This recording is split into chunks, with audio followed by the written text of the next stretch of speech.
Shalom and welcome to Jewish Voice. I'm so glad that you're joining me today. I'm Jonathan Bernis.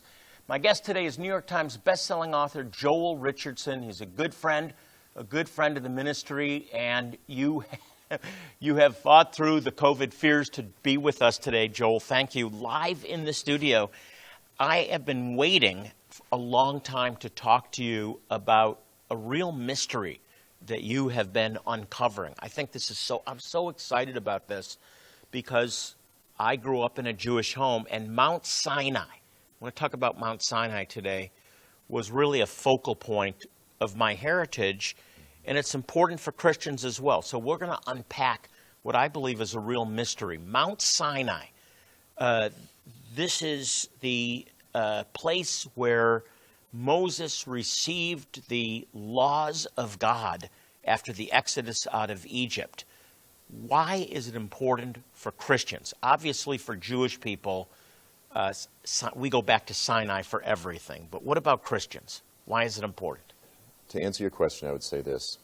When we look at the story of redemption, this story that God is painting, Mount Sinai, the Exodus, God coming down on Mount Sinai, this is the towering mountain, the looming mountain in the beginning of the story. All of the prophets, they're pointing back to Exodus. They're pointing back to Sinai. The New Testament itself actually looks back to Mount Sinai. And as you said, most Christians today, we're very New Testament centric. We don't really have a good grasp of the full story. And it's in understanding the story of the Exodus. It's in understanding what happened at Mount Sinai that we can understand what's coming in the future. So our faith concerning the return of Jesus, the establishment of his kingdom, all of these things, where we fit in the story, it's all rooted in the story of the Exodus. Yeah. By the way, and I don't want to miss something you said here that's so critical. To understand the future, you really have to understand the past. Absolutely. I think people are really misguided when they look at the last days, divorced from everything else that comes before it. It's all interconnected, isn't it? Yeah, and I mean, a lot of Christians will recognize that the book of Revelation uses so much of the Passover imagery of the plagues, and there's a reflection there. But I mean, just to simplify it, the New Testament story of the return of Jesus is completely grounded. It originates in the story of the Exodus. The bridegroom God who came down on Mount Sinai in blazing fire, in a thick cloud, with the blasting of trumpets and a mighty earthquake, that bridegroom God is coming back from heaven in blazing fire, in the thick clouds, blasting of trumpets and a mighty earthquake. That whole story of the return of Jesus is essentially the greater Exodus. It's the final, the ultimate Exodus, of which the original Exodus was just, believe it or not, a faint foreshadow. When I was 23, I spent a semester in college working in Israel on an archaeological dig, and then I took a month and traveled through Sinai to Egypt, and I visited Mount Sinai.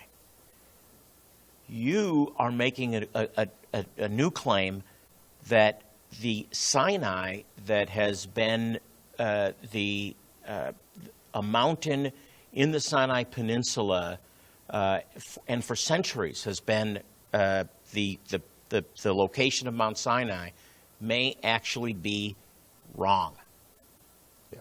So it's interesting, the traditional site of Mount Sinai, it's only been believed to be that since about the 4th century.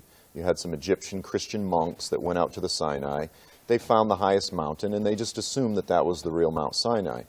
However, and this is not something that I've discovered, but I'm calling attention to another mountain, which is in northwest Saudi Arabia. And this is the only mountain, because there's actually a few different candidates. There's another mountain called Har Kakum down in the Negev, southern Israel. Scholars look at a few different locations. But this mountain in northwest Saudi Arabia, which is in the ancient land of biblical Midian, okay, that's very important. It's the only mountain of all the different candidates that scholars look at that has an ancient Jewish tradition, previous to Jesus even, that says this is the real Mount Sinai. Both Josephus and Philo, two Jews from different parts of the world, one's in Jerusalem, one's in Alexandria, they both said that Mount Sinai is the tallest mountain in the land of Midian. And today, that mountain is called Jebel al-Luz, which means the Mountain of Almonds. So, I have a friend that works in the country. He got me a visa a few years ago, got to go in, and I've since been able to go back a few different times. Last year, I actually brought in the first Christian tour in Saudi Arabian history, and we went to go see the mountain, 25 people. It was unbelievable.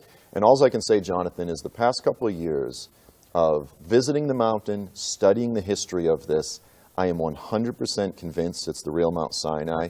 And I believe that in the years ahead, as the kingdom opens up, this is going to become the single greatest biblical archaeological site, possibly in history. Led several tours to Israel. I love going to Israel. It's amazing. It's life-changing. But the distinction with this mountain down in Saudi Arabia is it's not like things have been buried underground. You can go to the site. You can go there, and everything is just sitting there. It's out there in the open. And so with my book, I wrote a book.